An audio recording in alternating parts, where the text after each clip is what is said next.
Hello, everyone. Today is Tuesday, February 15th, 2022.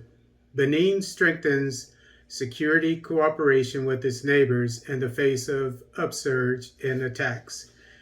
This article is taken from the Ivorian, I believe it's Ivorian newspaper, Fratmet. Beninese President Patrice Talon announced Thursday, February 10th, the strengthening of his internal response plan against armed terrorist groups, but he also wants to activate the general staff for a joint response with neighboring countries.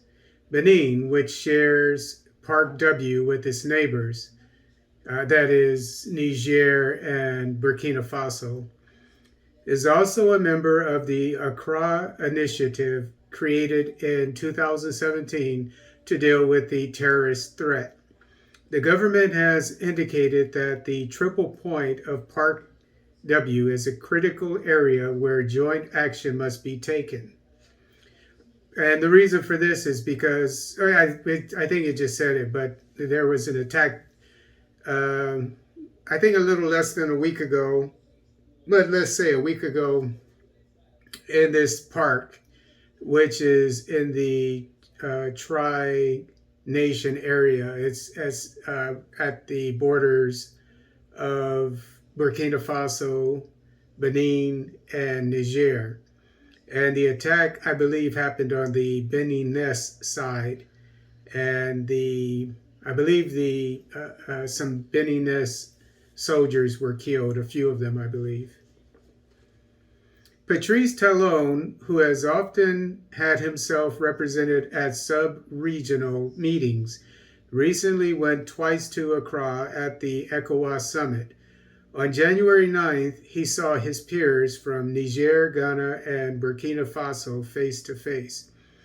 On January 16th, on his way to Paris and Brussels, he stopped this time in Abidjan to meet President Alassane Ouattara. Both countries, like Burkina Faso, Ghana, and Togo, belong to the Accra Initiative. Last month, their chiefs of staff met in Accra. This with the aim of a joint operation of the armies of the 5 countries to dismantle and put out of harm's way the armed terrorist groups and the organized criminal groups which operate in the common border areas. The operation will be called Kundanglu Reinforced, named after a village in Burkina Faso. And you notice that it says that it's to defeat the terrorist groups as well as the criminal groups. So to me, it just like President Buhari of Nigeria, I put them together because the terrorists can't operate without criminal activity. That's how they get their money.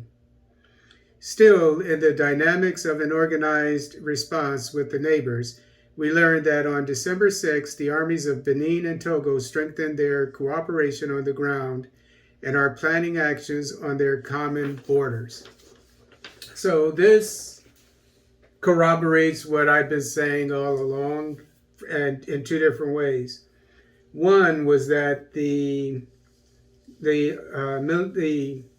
countries that don't have insurgencies yet, and I used to name Benin and Togo, along with countries like Angola and Liberia, Sierra Leone, Botswana. You can go on and on.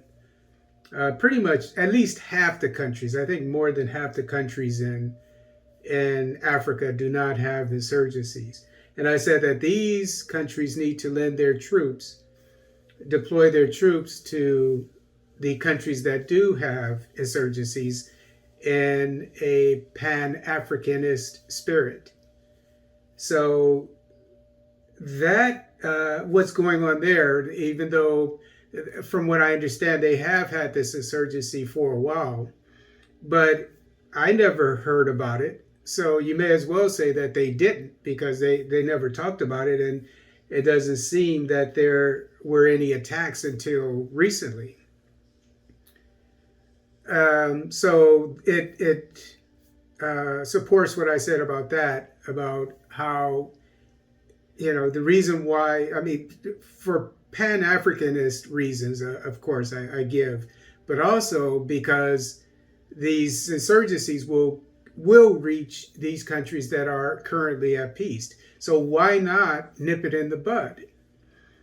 And send your troops to get rid of these insurgencies before they get to you. So that's one thing. But the other thing is that they're getting together for their region to come up with a plan, a security plan, obviously. And there was obviously some things that they didn't mention. The Beninese military, as you could tell from that article, there were some things they were keeping under wraps, which is understandable. Maybe intelligence operations, etc. But it shows that we need a concerted effort, be it in regions or throughout the African continent, to defeat these insurgencies. And when it comes to regional security, we're talking about areas that border countries that border each other. They need to bring their militaries together, similar to Uganda and DRC.